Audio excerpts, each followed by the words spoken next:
Alexa or Google Home, open VTRN Sports Lynchburg. Now, take the fast lane through the topics that matter across the Commonwealth. This is the Fast Lane with Ed Lane. Well, at this point, I don't know if we've become a meme or what it is, but it sure seems that's the direction that we are trending here in the Fast Lane and on the Virginia Talk Radio Network. No need for the detour. We have an explanation for these bottles here. Some of them were already poured out. This is his fourth. No, I'm just kidding. He was tired of me. That's the explanation. Yes. Well, I got a text message of my middle school headmaster as an ode from West Coast Superfan Ben that apparently he's probably not proud of me for this. I wouldn't disagree, although maybe some of the people that this person might have been hanging around with might have engaged in similar behavior. Just saying. Ed, the first step in this is admit you have a problem. It is. Well, I have a lot of them. So there, are we at 99 problems? I don't know. But I have a lot. I got a text. But a take 8-1. Yes, or 40, if you want to be theme of the day here. So Alex has chimed in, our DJ friend from Puerto Rico.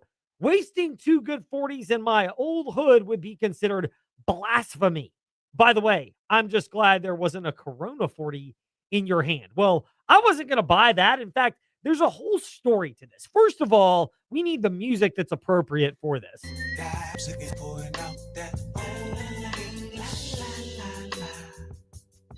The Game's Old English. And you'll even get a couple of Old English references in the background for this.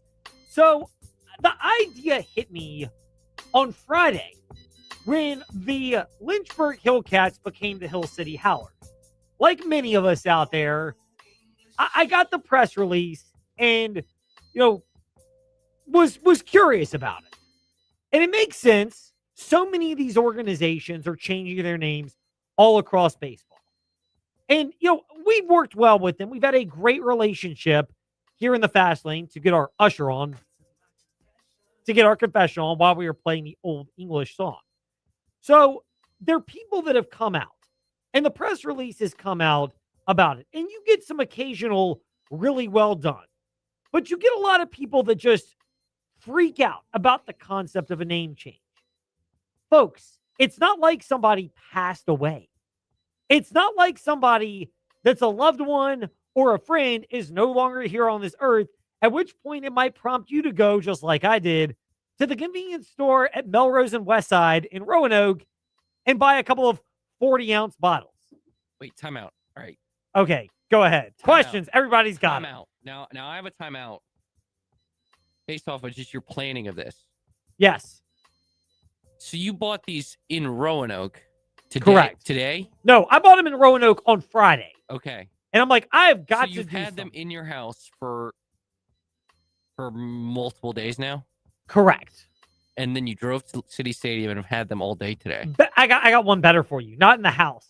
In the car, and having to explain to my kids why Daddy has 2 40-ounce bottles, even though he has not drunk anything in the last 7 years. Well, I don't regret that, by the way. Idea. Your kids probably had no idea what they were. Yeah, I mean, they really had never seen 40-ounce bottles. Because I didn't know what a 40 was till I was 18 years old. But we get people out there that are freaking out about the concept of the name change. And that's what prompted it. It's like, dude, it's not like somebody died and we need to go buy a 40 and pour out the 40-ounce bottle of Old English like the game wants us to do. Ed, this might be the most dedicated take you've had in the history of this show, because that is a 72, like almost a 72 add 12.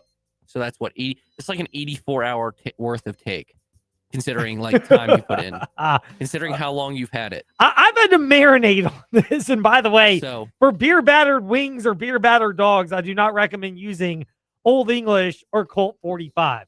So I got the press release, though, to get the story and explain to you, Trey, what's going on. I'm over in Roanoke and Salem on sales calls. We've got partners over there at the Virginia Talk Radio Network. And so the thought is going on in my mind. Immediately, I get the press release like everyone else. Lynchburg Hillcats, now Hill City Howlers. I'm Cliff Notes versioning it here. And like a good, media person looking for some entertainment on a Friday afternoon, where do I go but social media? Because people freak out about it. I still identify as a Hillcats fan. Glad to have a couple of these jerseys. Gross. Do you even consult with the fans on it? At least Hillcats is an alternate identity for a couple of years. Please bring that back.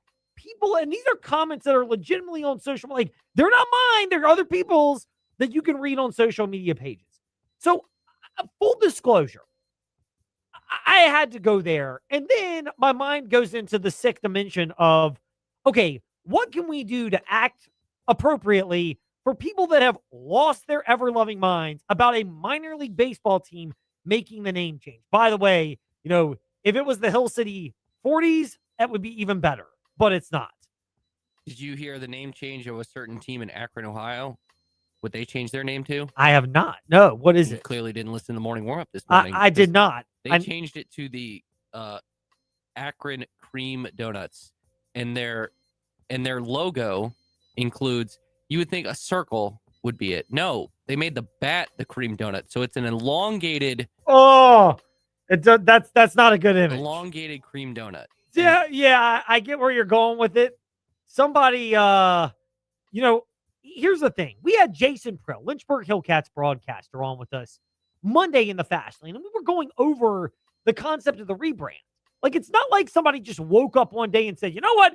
Let's change the name to the Hill City Howlers. Like, it's not like, or better yet, it's not like a couple of folks got together and had a couple of 40s, an Old English, a Colt 45. By the way, this is the most free publicity any company has gotten in the Fast Lane, and it's for 40-ounce bottles of malt liquor. If this is your thing, I do not recommend it. It almost caused me to gag while opening them up to pour them out over at City Stadium.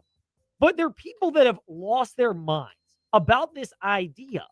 And that's where I'm just sitting there going, is this really the proverbial, pardon the expression here, but hill on which you want to die? Like, I get that it's not necessarily the best thing that's popped up. But look, Hill City Howlers is fine with me. It's very rhyme-worthy, so I like that concept of it. I like the fact that they were creative with their main logo. 5 different logos and mascots, it's a little much for me. Trey, you got an opinion on this? I do, as I stated this morning. When so Ed, what drives, what is like the biggest moneymaker and one of the biggest moneymakers in baseball right now? Yes, absolutely. It is memorabilia. Oh, I wasn't gonna say that. I was thinking of a team. It's the Savannah Bananas. I heard that part, you and Bryson Gordon talking about that. Yes. My point being, this with the 5 mascots, you know who's gonna probably like it? Who? Children. And that's all they're targeting, because guess what? Random dude that's complaining about the Hillcats. If you have 2 kids who like, oh, I want to see the Howlers, or they have cool mascots, I want to see that. Guess what you're going to do? You're taking your kids there. You're going to a game. Look, and we would take ours anyway, because we like exposing them to maybe not necessarily these glorious adult beverages that are props for us today in the Fast Lane. I have not drank one. After opening them, I really have no desire to go back to alcohol, and I'm glad to. And by the way, it was just a choice for me years ago. To each his own. Some people can handle it, some people can't. It's the reality. But, it was just, you're 100% right, Trey. People, ultimately, there's the kid angle to this. Jason Prill was with us in the Fast Lane Monday, covering the Commonwealth. If you missed that, or the Morning Warm-Up with Trey Lyle, check out the respective Facebook pages, Twitter pages, Instagram pages, and podcast platforms, or VTRN Sports on Facebook Live and YouTube, because we keep receipts right there. But here's what Jason Prill had to say about the thought that went into this. You're exactly right. None of this was rushed. I mean, this was really, I would say, a 1.5 year ordeal. We went through a bunch of different name ideas, a bunch of different conversations. We talked about, should we just change back to the old colors? We talked about a little bit of everything. We went through the process and doing research and looking at different stories and things that would matter to the community, and wanted to find something that was new, that was fresh, and that was fun. This was not, our owner put it best, this was not an easy decision. This was not a decision taken lightly. This was something that a lot of thought was put into, and so the timing of it is perfect. We have all the changes. We have all the ballpark renovations that are coming down. This is the perfect time to to rebrand, to kind of bring some excitement, bring some fresh energy, and just get people talking about baseball in Lynchburg again, especially after winning a championship season. I know that was a comment that was thrown around a lot. It's just, why would you change after a championship year? I think the better question is, why not? Why not send the Hillcats out on top? The last game they've ever played is one that brought home a ring and brought home a championship to Lynchburg. I think that's a much better way to go out than with a losing season. That's Jason Prill from... First of all, we have to remind you, some people are still acting like we have to pour out the old English that I got from Melrose and Westside at the convenience store in Roanoke, Salem on the border. I picked my strategic location properly for that. But there's a lot of thought that went into this, and I'm reluctant to criticize the name Hill City Owlers too much because it's not that I love the nickname. I really don't like it as much as like I might like something else, but I can't think of a better nickname.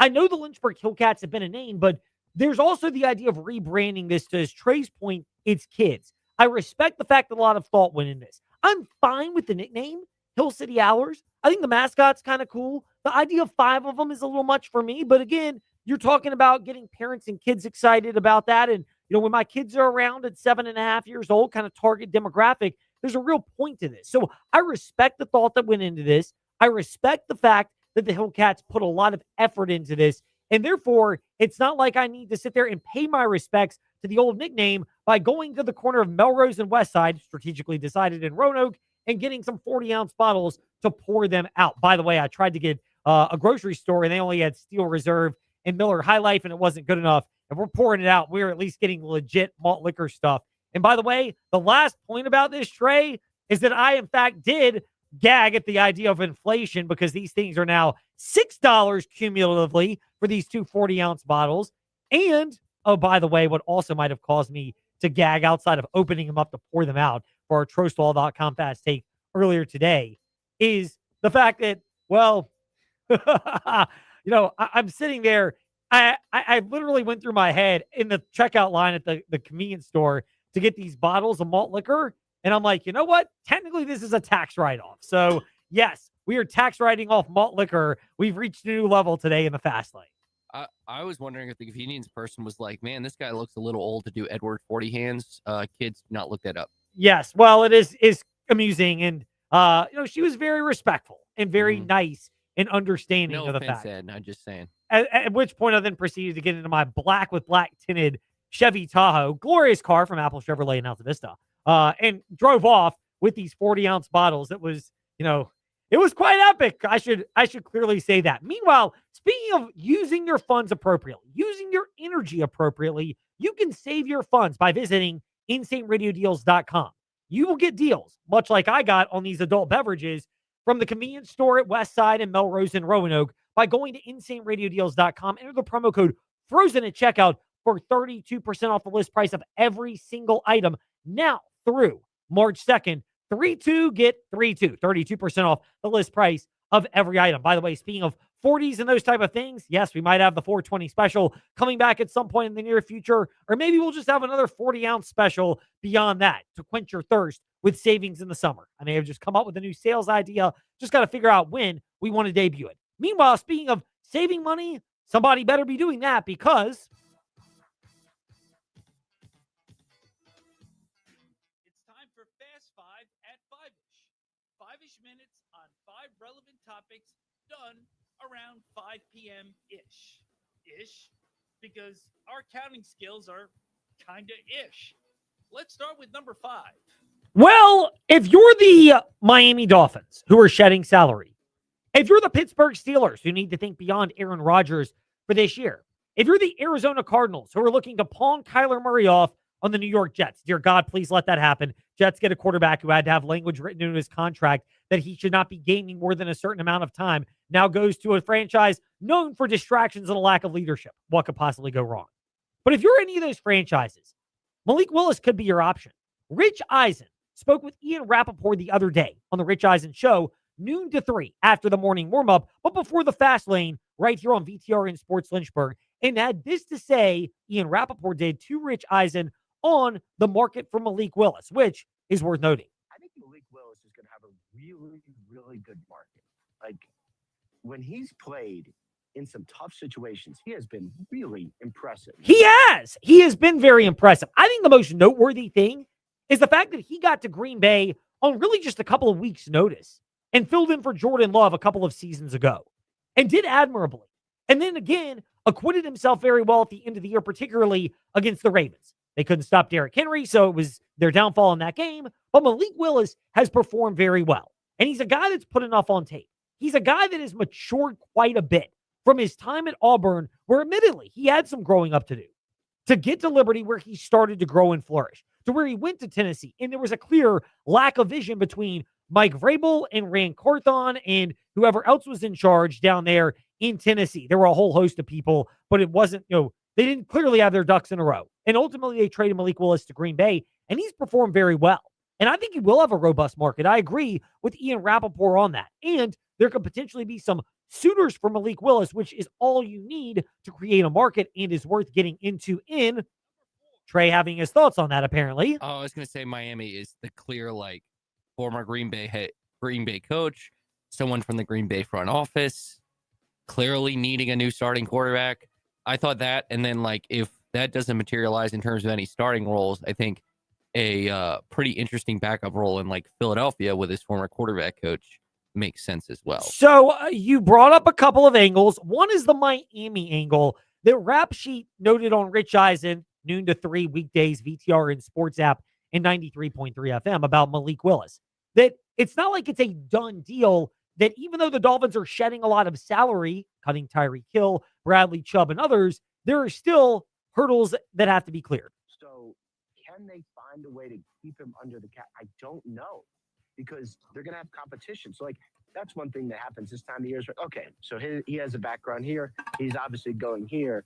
When you actually look at the money, that would be tough for Miami to do. They could do it. They got smart people, but it might be too big of a challenge. So they could do it. There might be smart people in Miami, and there are, that could help finagle Malik Willis there. But it's worth remembering that there may be other suitors, which is worth discussing about Malik Willis because Rich Eisen pontificated on some potential unique suitors for Malik Willis. Okay, and then you've got a market that could include Pittsburgh, depending on what Aaron Rodgers does, or Pittsburgh's evaluation of Will Howard. And then you've got Arizona. So Pittsburgh and Arizona were the two that Rich Eisen brought up, and Ian Rappaport did nothing to dispel that when they spoke earlier this week on the Rich Eisen Show, noon to 3, VTR and Sports app. That's fascinating. I think Trey's point about Philadelphia being a great backup spot would not be shocking. There are a lot of people that believe that QB factory, baby. QB factory, no doubt. And there are a lot of people that are in the belief that this is a decisive year for Nick Sirianni and Jalen Hurts, and that Philadelphia could be angling for a game plan if things go south and it doesn't end up working out there. I don't dispute that, by the way. I think Philadelphia, with getting rid of their offensive line coach, Jeff Stoughton, going with Sean Mannion, an unproven offensive coordinator, this is make or break time for the Hurts-Sirianni partnership and marriage, and Philadelphia has been willing to be very unconventional in how they view quarterbacks. I don't dispel your notion at all, Trey. Another spot, Pittsburgh, I think makes a lot of sense, because even if Aaron Rodgers comes back, if you're not sold on Will Howard and Mike McCarthy did not draft him, then what would you do? Would you want Malik Willis and to have a second option as somebody that could take over in the event that either Rodgers underperforms, Rodgers gets injured, or Rodgers just happens to have one more year, or who knows, knowing him, gets some wild hair after some ayahuasca and decides he wants to go in a different direction. Meanwhile, something gross, kind of like these 40s, actually much more gross than these 40s, but worth mentioning in Tony Clark, out as Major League Baseball Players Association Executive Director. Two different nefarious behaviors when it comes to the internal investigations, one of which is financial improprieties. Hey, ultimately, that's what talks. You can have inappropriate relationships. More on that in just a moment. But financial improprieties are what will get you removed. You can do all the disparaging things you want from a moral standpoint. And by the way, this is not me condoning that activity. I'm trying to speak in a business sense at a professional level in cold cut big business. And a lot of it is forgiven and allowed to be tolerated. See the former owner, allegedly, of the Washington, former team nickname, in D.C., the Washington left-hand uppers, if you will.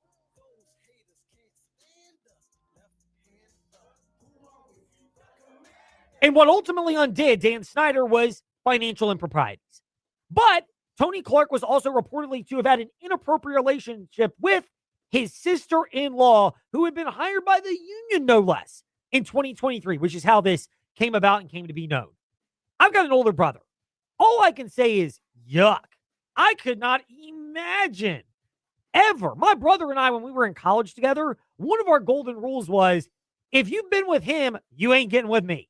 Read into that what you will, but it's pretty obvious.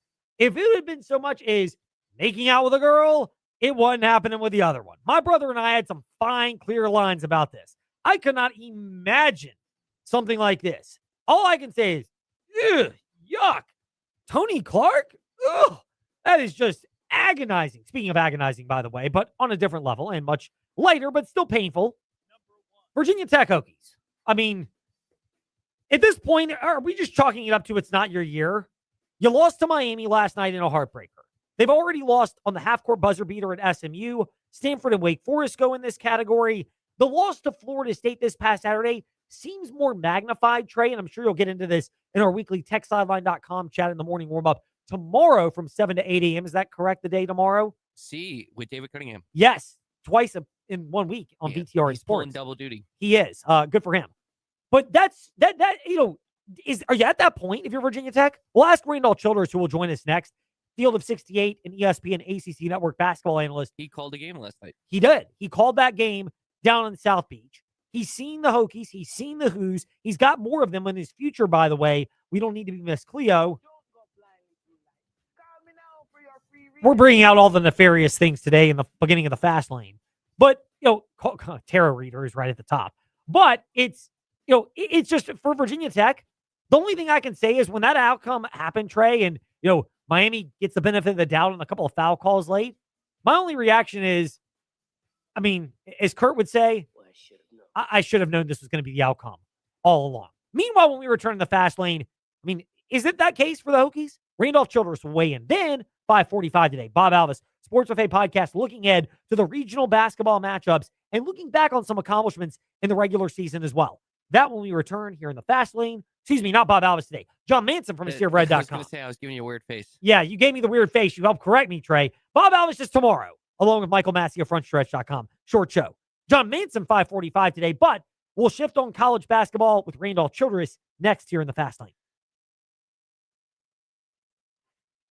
Motor Mile, your trusted dealer serving Southwest Virginia and surrounding areas for over 50 years. With more selection, more value, and more finance options. Plus, your trade is worth more. Shop local and save more with straightforward pricing, plus exceptional service and selection. Your search ends at the Motor Mile. Choose from over 900 quality pre-owned vehicles, plus a massive selection of new car brands in Southwest Virginia. Honda, Hyundai, Toyota, Subaru, Kia, Chevrolet, Mitsubishi, Chrysler, Dodge, Jeep, Ram, and now Buick. Plus, the used car superstore. 12 new car brands, 900 used vehicles. One amazing buying experience. Volume selling means volume pricing, and we've got more than any other dealer in the area. The Sheeler Motor Mile delivers choices. Here's the difference. Sheeler owns the finance company and makes getting approved for credit simple and easy on the Motor Mile. Flexible financing options for every budget to get you on the road fast. Get more on the Sheeler Motor Mile with a certified friendly staff and no games, no gimmicks. The Sheeler Motor Mile, now in Christiansburg, Radford, and Pulaski. Call 866-SHEELER1. Always open at Sheeler.com.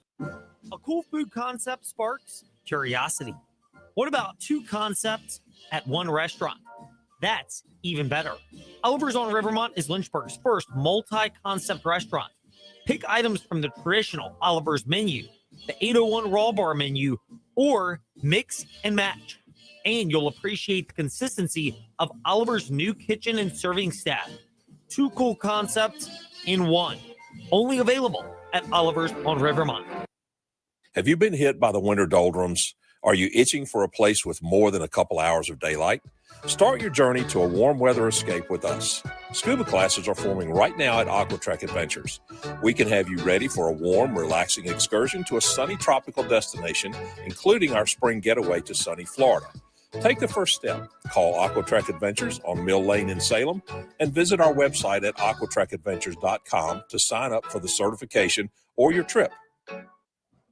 Hey, Hokie fans, are you still getting your Hokie sports news from other outlets? Or even worse, the newspaper?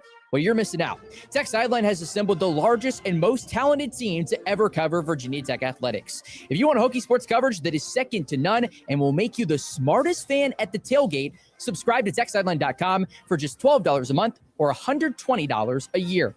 Tech Sideline, all Hokie, all the time, period. Subscribe today at TechSideline.com. When shopping for auto liability insurance, it's wise to consider the best policy, not the cheapest.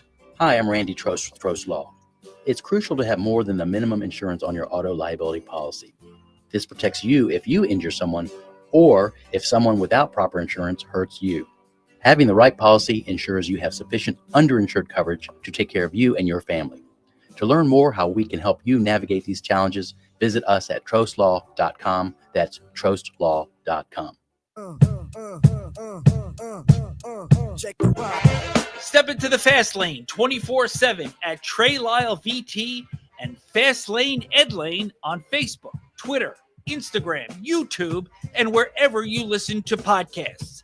Now, back to the Fast Lane. By the way, first of all, we don't encourage even drinking in the fast lane. If that's your thing, that's your thing. But if you do so, we definitely encourage you to drink responsibly because no one needs to call our friends at trostlaw.com. But if you're ever in a situation where you need some consultation because you've been injured or in an auto accident and or are dealing with hassles of the insurance companies, they can help as they have been doing, as LeBron James always likes to remind us here in the fast lane. Not one, not two, not three, not four. But over 4 decades since 1982, 777-HURT and trostlaw.com. It is sticking with our theme because, yes, some people feel the need to pour out 40-ounce beverages because of name changes to the minor league baseball team. Maybe that's what you're feeling, Trey, you and your Hokie fans, after another heartbreaking loss down on South Beach in front of our next guest, Randolph Childress from the Field of 68. He also does work for ESPN and the ACC Network and is generous enough to join us in the Fast Lane. Randolph,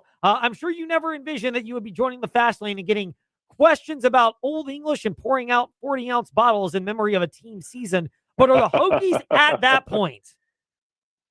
Unfortunately, I'm old enough to remember having seen a 40 or two back in the day. So I think we're all just telling our age at this point. Yes. Well, when I went to go purchase those at the corner of Melrose and West Side and Roanoke, they had gone up to $6 for two 40-ounce beverages. And I'm wondering, wow, this is inflation gone amok, much less the fact that I still am going to somehow try to tax write this thing off.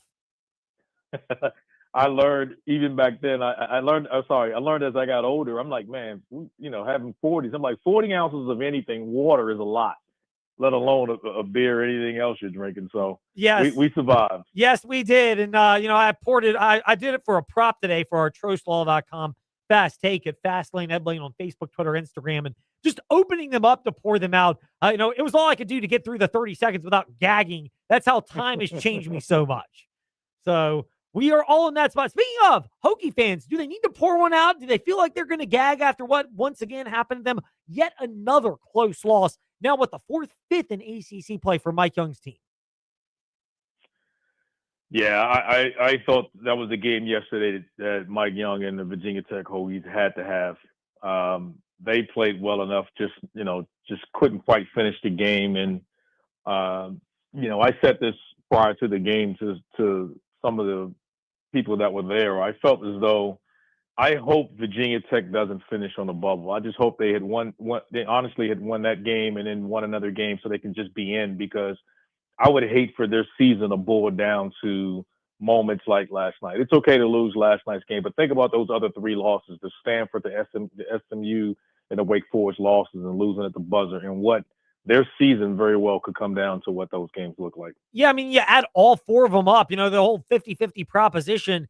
People think like Virginia's tournament run in 2019 where all the 50-50 breaks went their way. But sometimes it's 50-50 because you got a year like this where all of them go against you. Is that what it's feeling like when you're talking to Mike Young, when you're around them in shooting practice, that it's almost like it's created a snowball effect? No, Mike Young is a no-nonsense, no-excuse guy. So he doesn't make excuse. They had a great shoot around. They were prepared. They were fresh. They were ready to go. And credit Miami. Miami was coming off a level of success, and we had seen this team early in the year. Miami faced adversity, and then they coming off a week where they had success.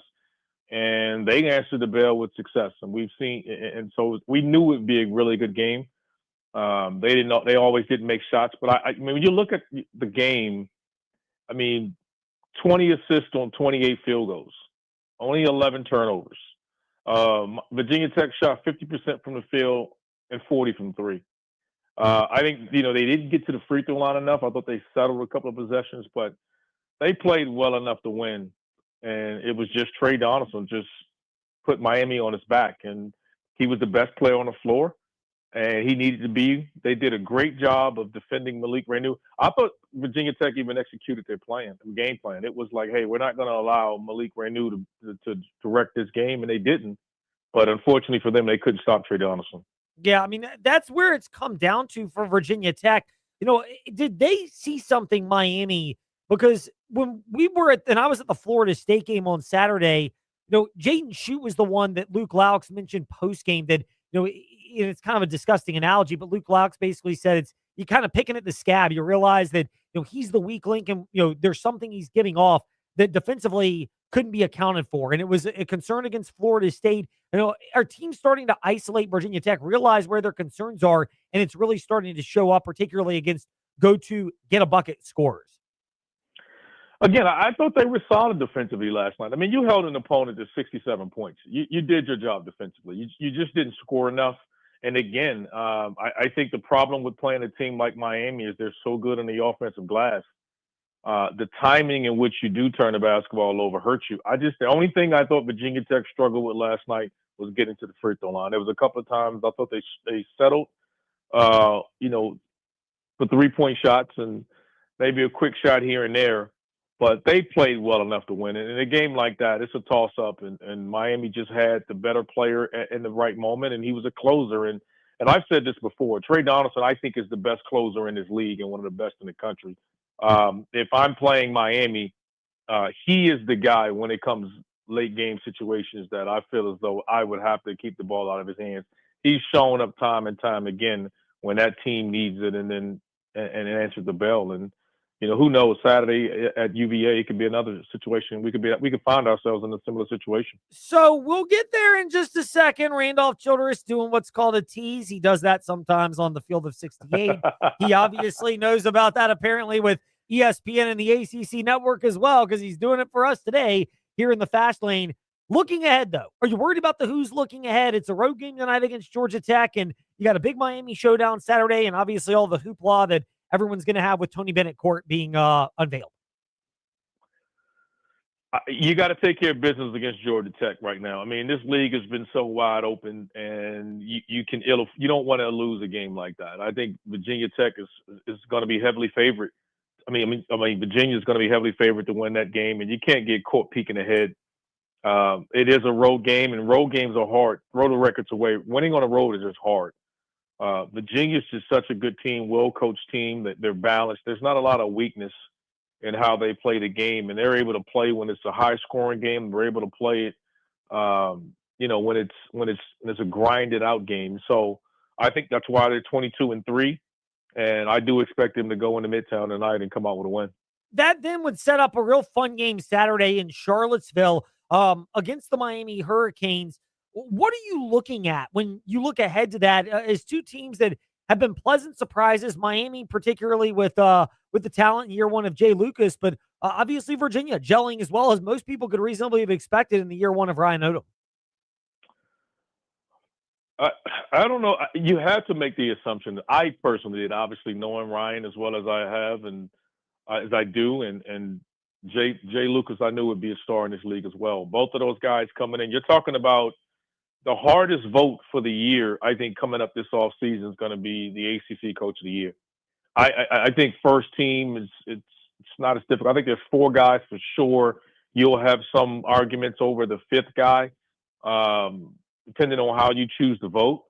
But that Coach of the Year vote is going to be, and both of those guys are deserving of it. It's a game that's going to come down to rebounding the basketball. Miami controls the paint and do a great job, and Virginia is one of the better rebounding teams, definitely on the offensive end as there is in the country. So both teams do a great job of that. I think who controls the glass goes a long way, and the bench definitely favors Virginia. and it has all year long with their balanced scoring. But Miami it's been that way all year with Miami. They just find ways to overcome that.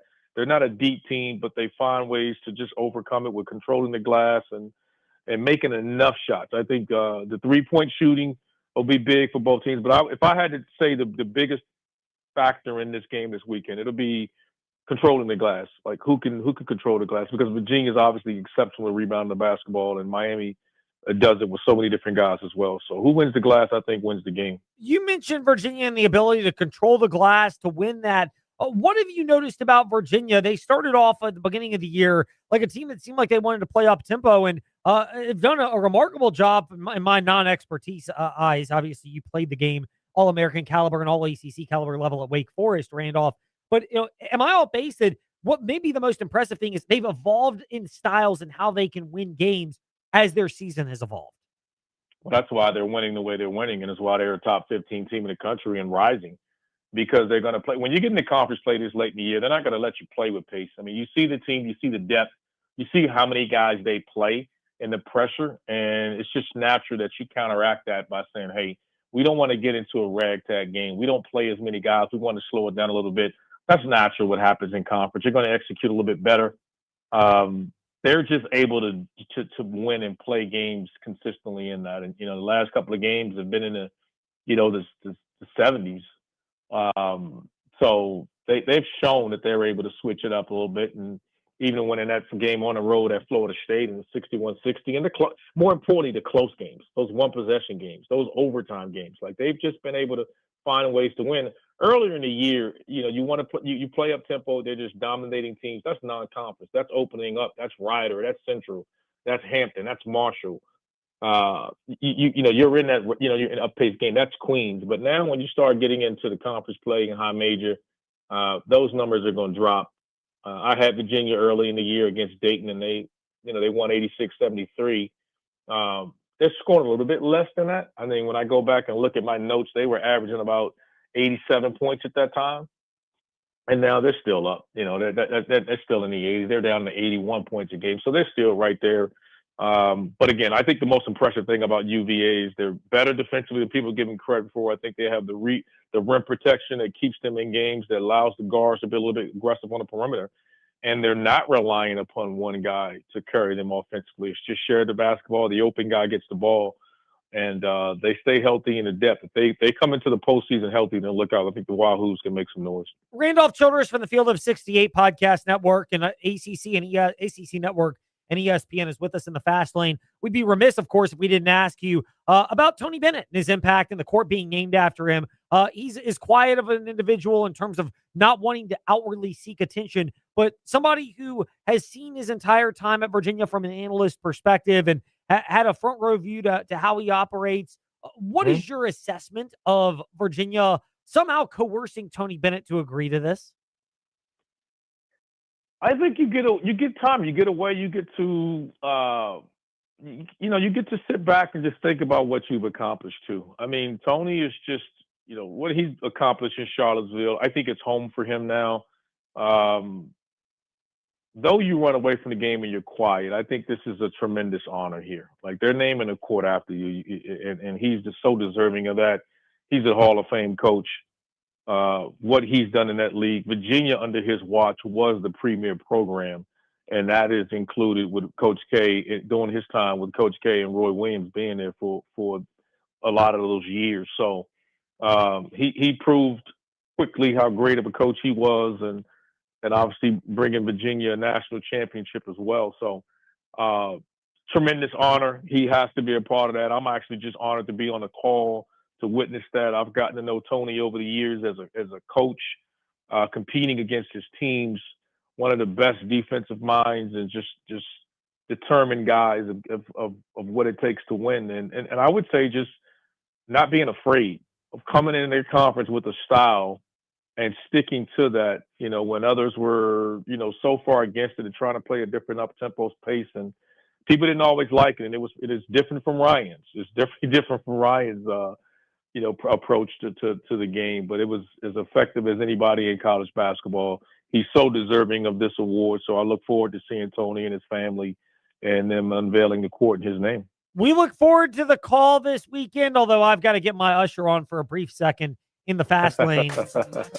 I must confess I will not be able to hear the call unless I want to put the earbuds in, because I'll be up at JPJ as well this Saturday, good Lord willing, with Safety and Travels. Randolph, we pray for that for you as well, getting up to Charlottesville and back and all of your travels. We'll keep it locked to R22 Childress on Twitter, R22R Childress on Instagram, and we thank you for joining us today here in the Fast Lane.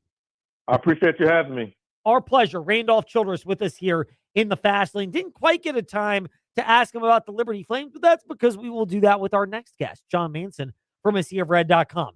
Finding new ways to win and stay unbeaten in Conference USA men's basketball play. We'll discuss that with John Manson from AseaofRed.com when he joins us next on the VTRN Sports app. Ask that smart speaker, open VTRN Sports and VTRN Sports on Facebook Live and YouTube.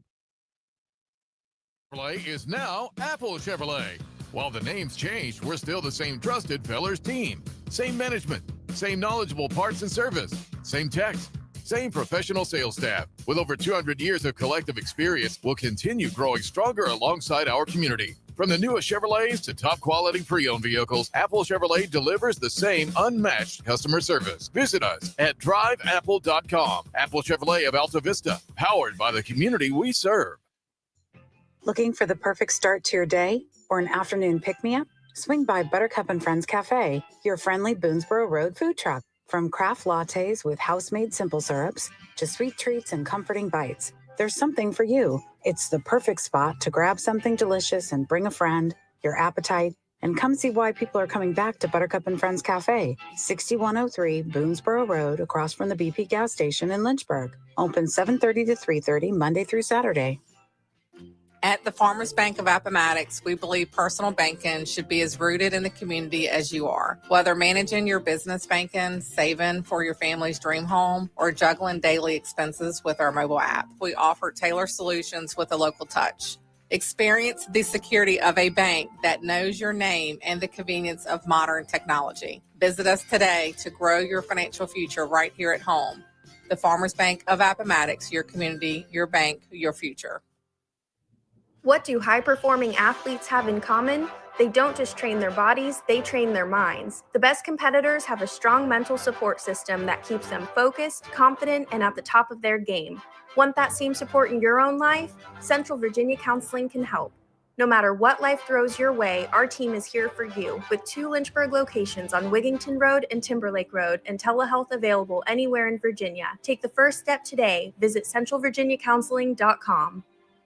Yes, you want this winter to continue. The frozen temperatures, the snow, the sleet, the ice, and everything else. At InsaneRadioDeals.com at least, because now through March 2nd, it's time to let it go, let go, let go of every item. Now through March 2nd, 3-2. Get 32% off the list price of every item at InsaneRadioDeals.com. It's simple. Enter the promo code FROZEN at checkout now through March 2nd at InsaneRadioDeals.com for 32% off the list price of every item. Normal restrictions still apply. Step into the Fast Lane 24/7 at Trey Lyle VT and Fast Lane Ed Lane on Facebook, Twitter, Instagram, YouTube, and wherever you listen to podcasts. Now, back to the Fast Lane. For those that have seen the TrostLaw.com Fast Take featuring the Old English that I poured out along with some other malt liquor over at City Stadium, home of the Lynchburg Hillcats, or formerly Hillcats, now the Hill City Howlers. Got to pour one out myself for my own memory bank, apparently. No, I did not try to smuggle them into at Convocation today. I was wise enough to leave them in the car before going into to attend the press conference, where I was graced by the presence of our next guest, John Manson, founder and contributor for AseaofRed.com, who's with us here in the Fast Lane. John, no need to grab any of those 40-ounce bottles of Old English or anything else for Liberty Flames fans ever to do that, but certainly the way they have been performing, they have remained on a roll, winning 2 more last week in dramatic fashion and in resilient fashion, set Thursday and Saturday, Once again, we're talking about the Liberty Flames, John, and once again, it's an undefeated stretch. How impressed are you that they just keep finding different ways to win? Yeah, I mean, it's amazing. You go back to Thursday night. Obviously, Zach Cleveland gets the shot there, the buzzer beater, banking it off high off the backboard as time expired. And if you go back to that, I mean, Liberty was, the game was tied, and Mexico State had the ball and could pretty much take the game clock all the way down to the final 5 or 6 seconds. I think it was a difference between shot clock and game clock, and they did not score. Liberty got the ball, and Colin Porter raced down and was able to get the ball to the other end and no man's time, right? Just 4 or 5 seconds, and gave that chance for the Flames to get that shot off. So credit to Colin there, and then also Colin on the inbounds pass to Zach, being able to find him and obviously Zach with the shot. And then you turn around just a few days later, still out west at UTEP, and Liberty falls behind by 10, and that was probably the one time in watching this team through the 14-0 start in Conference USA, playing a 16-game winning streak, that's obviously still active.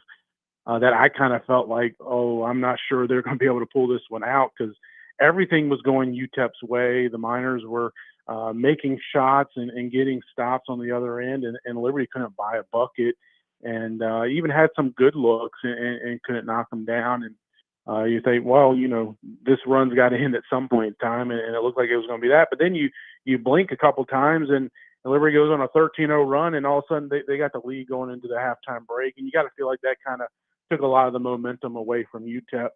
And it's just got to be frustrating for a team like that, or any team going up against this Liberty team, where you can play so good for 37 minutes of the game, but it's just a short span where Liberty can just play at an entirely another level than any other team in Conference USA can, and go on we've seen it so many times, a 13-0 run, a 17-2 run, 22-4 run. We talk about it seemingly every game, and Liberty's able to do that, and other teams just can't overcome that offensive firepower and efficiency and all that. But yeah, like you said, it's been incredibly impressive to watch, and just got to try to appreciate what you're seeing, because you never know when this run could end and how the season will play out. But it's been a fun couple of months here watching Liberty basketball. John Manson, SeaofRed.com, is with us in the Fast Lane. As Sea of Red podcasts come out occasionally, we love it when they do. The insight's always there at SeaofRed.com. We're at Fast Lane Ed Lane on the socials and wherever you listen to podcasts, as well as VTR and Sports on Facebook Live, YouTube, and the app to listen to us 24/7 wherever you are. First of all, the New Mexico State game with the buzzer beater. Where does that rank up in recent memory as far as epic basketball moments for the Liberty Flames? Yeah, and it's one of those that maybe we'll look back at the end of the season and it's a little bit higher. Just as you're going through this run. I mean, let's say Liberty does get to 20-0 and then cuts down the nets in Huntsville. I mean, you'll look back on those 23 straight wins in Conference USA, and 25 straight overall is what it would be. And you'd have to have a little good fortune, and that one would that shot by Zach was certainly rank up there, but. So it has to be in the running. One of the first ones that comes to mind as far as a buzzer beater type play, not quite a buzzer beater, but it was just with a couple seconds remaining. The Katie Matheny 3 a couple years back at Bel Air over at Liberty Arena against Louisiana Tech, and that was a team in the season, first year Liberty was in Conference USA, and the Flames were trying to figure things out and really were unable to get above 500 all conference season. And, Louisiana Tech was the top team in the conference, and that win, in front of a really good crowd and environment at Liberty Arena, kind of gave you some confidence that team could make a run and be competitive in the tournament in Huntsville. Of course, it didn't play out that way, as the Flames lost to UTEP in that first round quarterfinal game, but it would go there. Some older Liberty fans may remember the AC Reed bank shot 3-pointer buzzer beater win. That was back in the Vine Center, maybe about a decade ago now. And those are a couple of them. If you're talking about just one shot, that's what you put up there. And then obviously, what Caden Matheny did in Huntsville last year, the Conference USA tournament semifinals against Kennesaw State. It wasn't any one shot that he hit, but just his unreal performance, especially in the second half, kind of helped Liberty dig out of a 10-point deficit and come back. And obviously, the next night go on to cut down the nets and win the championship down there. So those are some of the few that kind of stick out in my mind recent years. I mean, we could go back into the archives and add even more, but we want to keep things on the in the fast lane, keep them in the right direction with John Manson from SCFred.com, who is with us. John, from that performance, though, you're watching the UTEP game on Saturday just like I am, and apparently, it's okay. You can be like us and get your usher on and say that, when Liberty's down 10, the shots aren't falling. You're going, all right, at some point this is going to catch up to them. And then they snap out of it and all of a sudden hit another spurt and go away with that. Were you surprised, not necessarily that Liberty could do it, but that how quick they were able to flip that switch? Yeah, I mean, I don't think we should be surprised from what we've learned from this team this season, but yeah, I mean, I was. And one thing that you got to point to is and it kind of, he gets overlooked a lot. Colin Porter, I mean, he came up with 3 steals in that first half, including one there in the final 30 seconds or so that looked like UTEP was going to hold it for the last shot and got a steal and goes down and gets an and one with just a couple seconds remaining. And but like I said, he got 3 steals in that first half, and a lot of those plays that he made were during that run to kind of propel the Flames to kind of get things turned around and get them going, and also his defense. Like it's easy to think about Colin Porter and him being 5'9" and not thinking much of his defense ability, but he's really turned into a really solid defender. I mean, we saw it against New Mexico State, Jamel Jones, the previous game, like I was talking about just a few minutes ago, was, Colin got that stop with his strong defensive play against the taller guard, Jamel Jones, who had a really good game, scored over 20 points that evening, but Colin got the stop there. So, there's always someone, that we're talking about, and it has been that way for this 16-game win streak, whether it's been Colin Porter, Caden Matheny, Brett Decker, Zach Cleveland, J.J. Harper. Seems like it's always somebody different, and it's never the same person multiple nights in a row. But, it just speaks to the balance of the team. I say the depth. I don't mean, having 8, 9, 10 guys that could play, but just the depth of high-level contributors. All 5 starters can impact the game at such a high level at any moment, any game. And you can even say the same thing of, their top 2 subs, Josh Smith and Xander Carter off the bench. But that starting 5 of, Colin Porter, Caden Matheny, Zach Cleveland, Brett Decker, and J.J. Harper.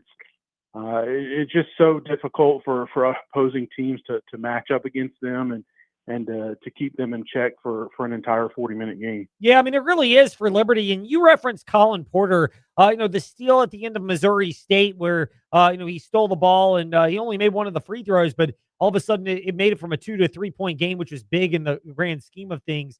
And then obviously, how he helped with Zach Cleveland as well. How much of this depth of Liberty is stuff that does not show up on the stat sheet, but the ability to meld into different roles based on who's shooting well on a given night or who's in a certain spot with a certain matchup where it's favorable?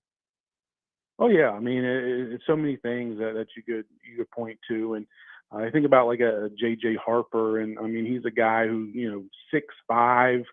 He may only be 6'4", but he's listed at 6'5", and we thought a lot of the media and the Liberty fans and people who follow this program thought he was going to step in for the Javon Mothmer role that the Cedarville transfer last year filled, a D2 transfer similar to that of Harper. But I mean, I'm not sure he's really stepped into that role. I mean, he's playing, many times he's playing in the post for the Flames, and he's able to give you what you need against a 6'10" or 7-footer. And And so much so, and he's done it so well for the duration of the season that a lot of these Conference USA teams have, some of them have even benched their 7-footer and not played them against Liberty just due to the matchup problems that Liberty has at the other end of the court. And if teams were able to take advantage of that post play against a guy like a J.J. Harper, more times than not, then they would probably live with what happens on the other end. But due to his defensive play in the post, it's allowed the Flames to continue to use this smaller lineup, like we talk about. I mean, if you go back and ask Coach McKay about it today at the press conference, just curious his thoughts on it. And to go back to the season opener when the Flames trotted out that starting lineup with, obviously you got the small backcourt with the 2 sub-6 foot guards and Porter and Matheny, but then Brett Decker at 6'3", 6'4" at your 3 position is a little undersized as well too. Then you have a front line of the 6'7" Zach Cleveland and the 6'5" J.J. Harper. And when Liberty trotted that lineup out against a non-Division I opponent to start the season, wasn't shocked because Isaiah Enan and Josh Smith were banged up at that time, and obviously Enan hasn't played this season, but figured at some point in time, Coach McKay would have to go away from that lineup just due to the lack of size. But this group has proven that, just from their efficiency on the offensive end of the floor, and then also getting up, clutch stops on the defensive end, and enough of them. I mean, it's not the best defensive team under Coach McKay at Liberty that he's ever had, but they get enough stops to let the offense cook, as the kids say. Yeah, indeed, and it's worked out well. The ability to meld into different things. We'll get another look at it this coming weekend. Second to last homestand for the Flames. They'll have another one in a couple of weeks when Senior Day gets going. That'll have its own level of coverage that we will have, no doubt. SeaofRed.com will. And yes, shout out to Bryson Gordon, who joins Trey in the morning warm-up Wednesday, 7 to 8 a.m. right here on VTR and Sports as well. John Manson with us today in the Fast Lane. John, great to speak with you. Yes, tomorrow it'll be a little delayed because of the Fast Lane, but look forward to seeing you over at tomorrow evening, and it was good seeing you today as well. Thank you for your time. Sounds good. Look forward to seeing you then, and early tip-off for those planning to come on over there to Liberty Arena, 6 o'clock tip, as it's on CBS Sports Network. Indeed, 6 o'clock tip tomorrow evening. John, we appreciate it. We'll see you then. Sounds good. Talk to you. Our pleasure. John Manson with us here in the Fast Lane on W227BG Timberlake, WVGMA Lynchburg, WMNA Gretna, Danville, Southside. Now barely joining it in progress, but still on to Freddie and Harry for just a smidge until Creighton and UConn in college basketball. Is that tonight, I believe? Tomorrow night. Okay. Thank you, Trey. Appreciate that. Do the things they do well. They're going to have to deal with AJ the bouncer. They're going to have to make him play in a crowd.